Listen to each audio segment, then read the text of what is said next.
Oi, gente, tudo bem por aí? Bom dia, boa tarde, boa noite, seja a hora que você estiver me ouvindo, que o Senhor te abençoe, te guarde, que você tenha um excelente momento aqui no Toque de Clay. Deixa eu te levantar um pouquinho, parece que tá ficando escuro, tô invocada com essa iluminação, não tanto quanto ontem, né? Vocês gostaram, né? Que eu liguei as luzinhas na hora aqui.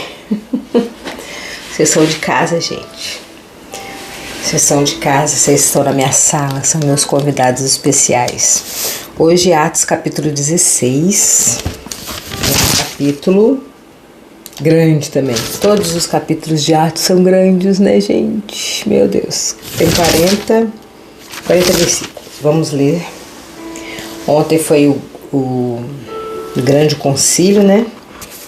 Que o Senhor usou a estratégia da briga entre Barnabé e Paulo para expandir, para fazer duas equipes de evangelismo em lugares diferentes. Foi uma estratégia muito legal. Às vezes a gente acha que a coisa é ruim e acaba virando bênção, né? É mais uma expansão. É mais uma filial da bênção. Vamos lá. Paulo chegou à cidade de Derbe e Listra. Em Listra morava um cristão chamado Timóteo. A mãe dele, uma cristã, era da raça dos judeus, mas o pai dele não era judeu. Uma família bem normal, né? Quantas pessoas a gente conhece que um é crente, outro não é, um é católico, outro não é, uma é de uma religião, outra é de outra. A família de Timóteo era assim também. A mãe dele era judia, cristã, e o pai dele não. O pai dele não era judeu. Todos os irmãos que moravam em Listra e Icônio falavam bem de Timóteo. Paulo quis levá-lo consigo e por isso circuncidou, pois todos os judeus que moravam naqueles lugares sabiam que o pai de Timóteo não era judeu. Agora, pera um pouquinho. Paulo fez a maior brigaiada ontem porque ele não acreditava na circuncisão mais. Ele acreditava, e a gente também acredita, né, que a salvação é pela graça de Deus. É o Senhor que decide nos salvar, é Ele que escolhe nos salvar. Não tem nada que a gente faça que vai fazer o Senhor nos amar mais ou menos, né? E agora, do nada, ele circuncida Timóteo. Que loucura é essa? Se ele não acredita, por que ele circuncidou Timóteo? A resposta é muito interessante. A resposta nos ensina. Ele circuncidou Timóteo porque as pessoas daquela religião, daquela região ali, ainda acreditavam nas leis de Moisés. Elas ainda estavam apegadas àquelas normas, aquelas regras ali. Então, Paulo deu um passinho para trás para dar 10 para frente. Ele entrou na história daquelas pessoas. Ele não deixou nenhuma brecha para trás para que as pessoas pudessem não querer ouvi-lo por causa de uma coisa dessas. Então ele falou, vamos fazer tudo certo de uma forma que as pessoas possam nos ouvir de forma limpa, que eles não tenham nada para falar da gente. É assim que a gente deve agir. Nós temos que fazer a coisa certa do jeito que as pessoas daquela cultura, daquele momento ali, acreditam que é o certo. Para que a gente possa falar de Jesus para essas pessoas, para que a gente possa mostrar a verdade à luz da Bíblia para essas pessoas, né? É isso que Paulo fez ali. Por isso ele circuncidou. Não que ele acreditasse que isso ia salvar Timóteo. Ele tinha certeza que não. Porque ele sabe que quem salva é a graça e não a circuncisão. E não a operação de fimose feita em Timóteo. Na cidade por onde passavam, eles diziam aos cristãos quais as decisões tinham sido tomadas pelos apóstolos e pelos presbíteros da igreja em Jerusalém.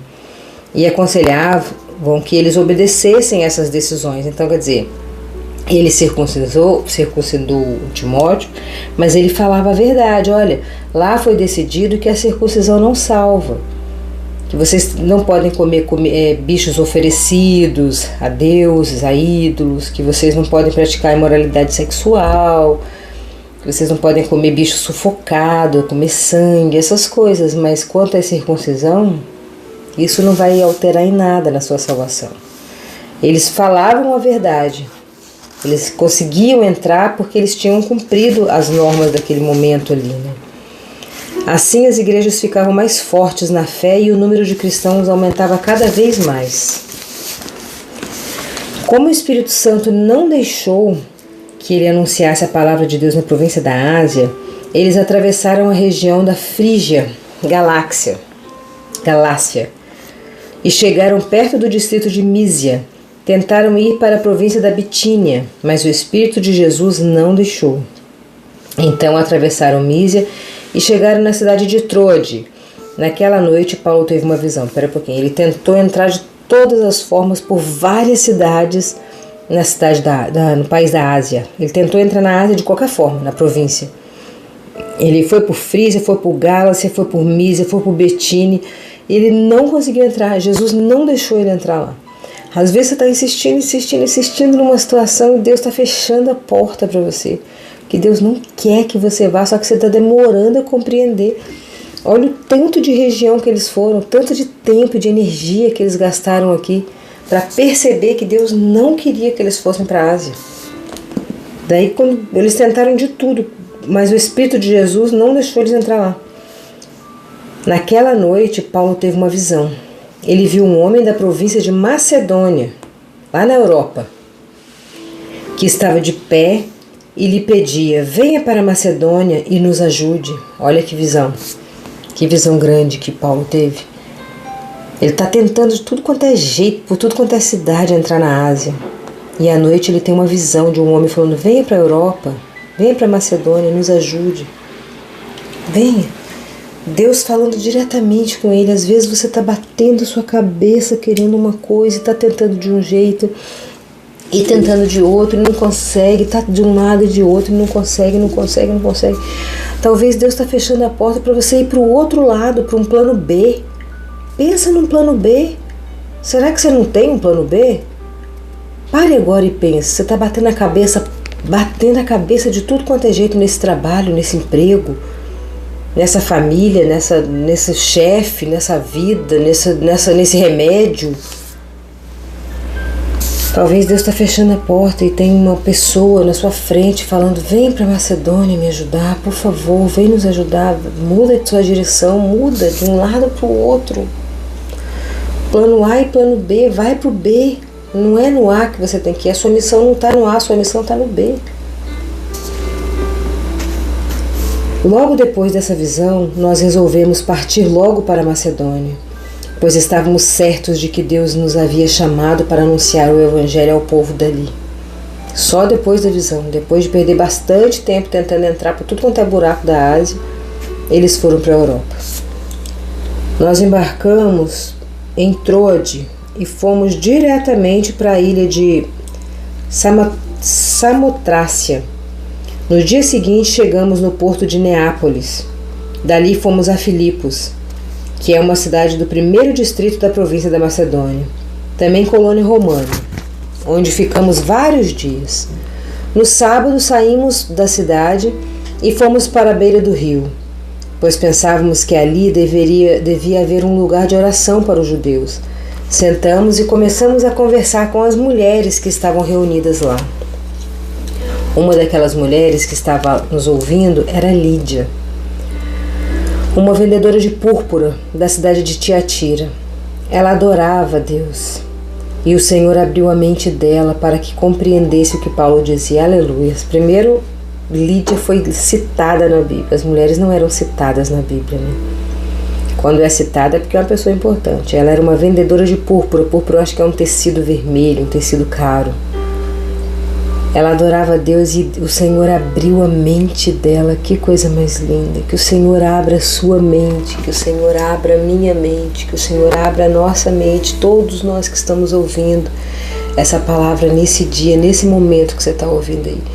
Que o Senhor abra a sua mente e que você compreenda a palavra de Deus, que você compreenda de verdade, independente de qualquer coisa, que você compreenda Compreenda o que eu estou fazendo aqui a essa hora da madrugada, lendo a Bíblia para você. Que você compreenda, pelo Espírito Santo de Deus, que você compreenda. Assim como Lídia compreendeu o que Paulo estava explicando para ela lá. Ela e as pessoas da sua casa foram batizadas. Assim que ela compreendeu, ela se batizou. Depois Lídia os convidou dizendo: venha ficar na minha casa, se é que vocês acham que de fato eu creio no Senhor. Assim ela os convenceu a ficar na casa dela. Ela queria hospedar os homens de Deus na casa dela. Ela era uma pessoa hospitaleira. Ela tinha prazer, ela queria agradar, né, os homens de Deus ali. Muito bonitinho, né? Aceitou Jesus, foi batizada e ainda convidou os profetas para ir lá na casa dela. Certo dia, quando estávamos indo para um lugar de oração, veio ao nosso encontro uma escrava. Essa moça estava dominada por um espírito mau que adivinhava o futuro e os seus donos ganhavam muito dinheiro com as adivinhações que ela fazia.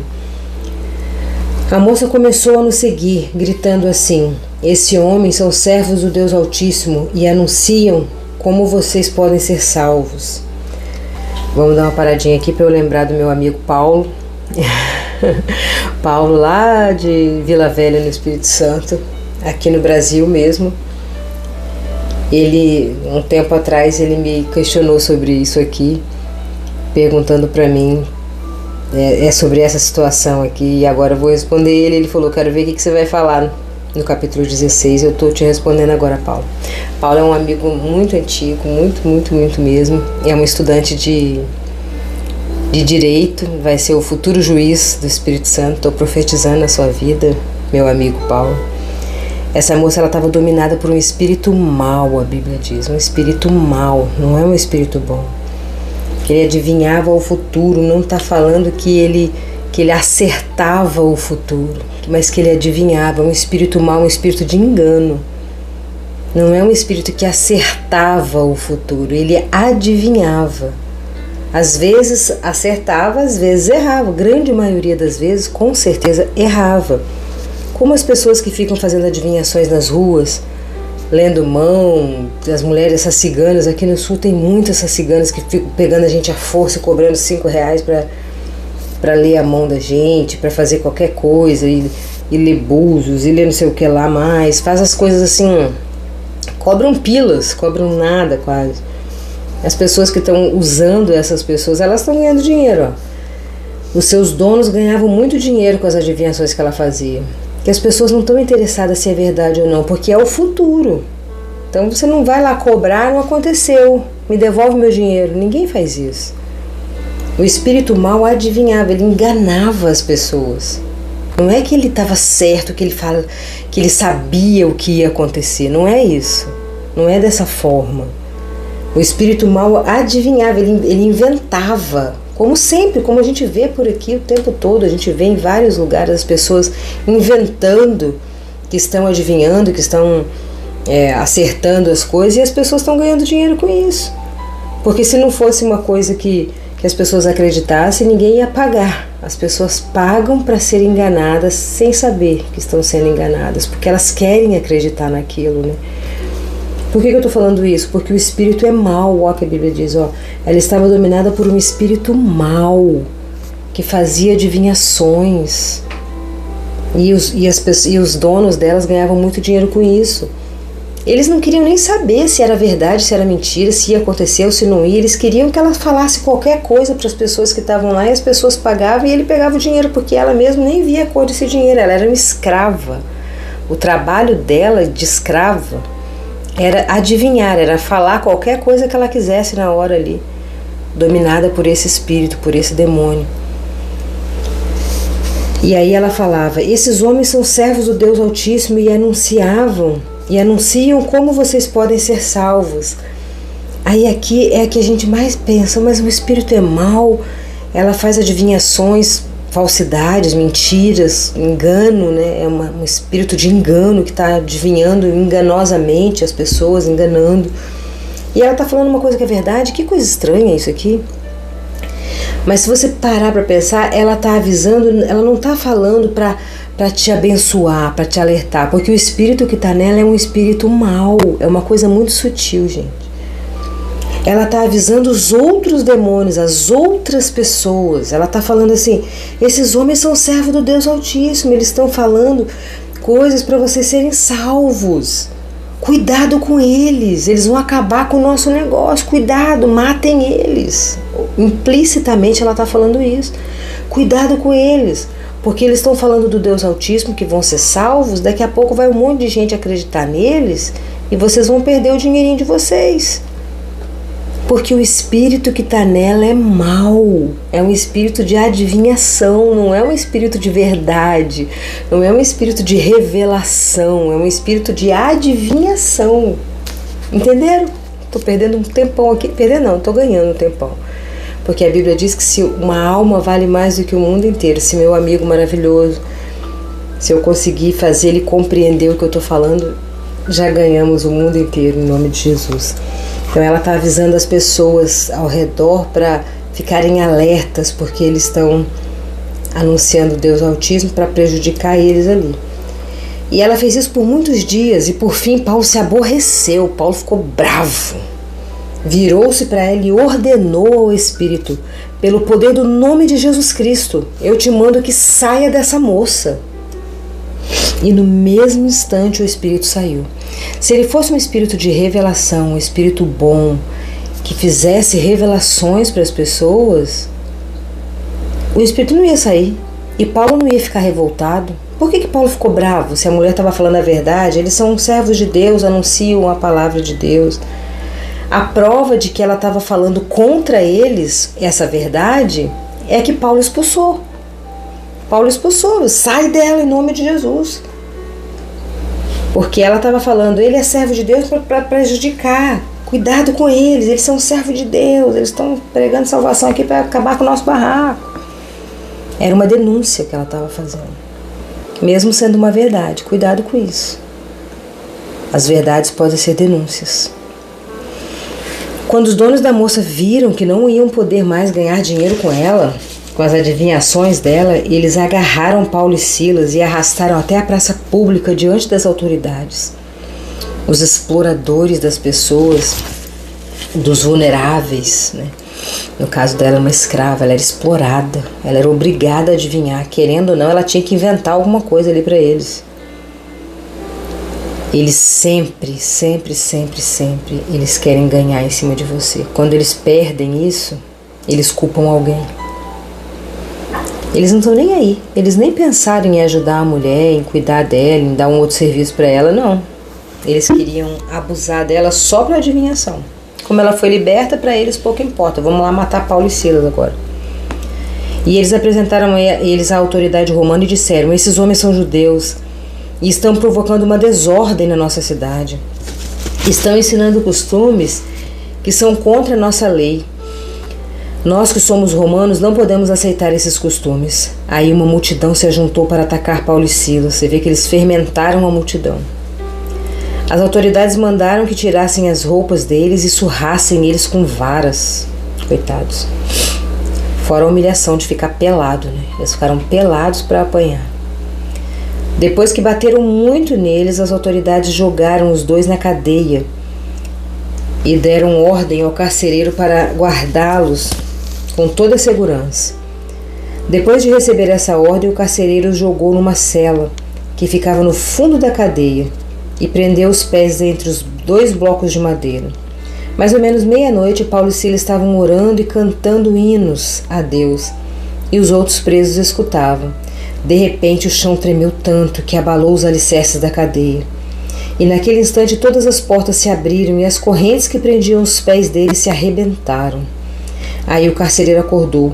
Quando o carcereiro viu que os portões da cadeia estavam abertos, ele pensou, os prisioneiros tinham fugido. Ele pensou que eles tinham fugido. Então ele puxou a espada e ia se matar. Mas Paulo gritou bem alto, não faça isso, todos nós estamos aqui. Porque quando Pedro fugiu, o Herodes mandou matar todos os carcereiros, eram 16, mandou matar todo mundo. Então era de praxe que se um prisioneiro fugisse, os policiais iam ser mortos, né? Quando ele ia se matar, Paulo falou: não faça isso, todos nós estamos aqui. Eles não fugiram. Aí o carcereiro pediu que lhe trouxesse luz, entrou depressa na cela e se ajoelhou tremendo aos pés de Paulo e Silas. Depois levou os dois para fora e perguntou: senhores, o que devo fazer para ser salvo? E eles responderam: creia no Senhor Jesus, e você será salvo e as pessoas da sua casa. Creia no Senhor Jesus e você será salvo, você e as pessoas da sua casa. Então eles anunciaram a palavra do Senhor ao carcereiro e a todas as pessoas da casa dele.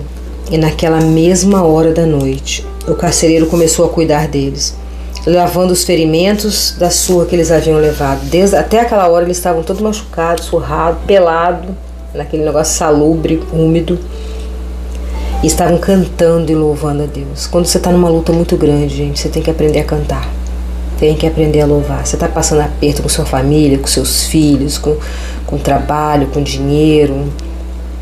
Qualquer perrengue que você está passando, aprenda com Paulo e Silas. Eles estavam presos, surrados, pelados.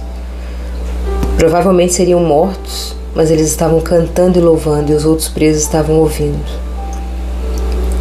Eles podiam ter se aproveitado disso aqui e fugido, mas eles preferiram cumprir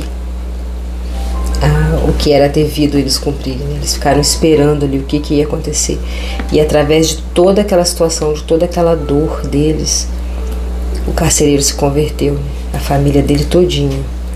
Naquela mesma noite o carcereiro começou a cuidar deles, lavando os ferimentos da surra que eles haviam levado. Logo depois ele e todas as pessoas da sua casa foram batizados. E em seguida ele levou Paulo e Silas para sua casa e lhe deu comida. O carcereiro e as pessoas da sua casa ficaram cheios de alegria, porque agora eles criam em Deus.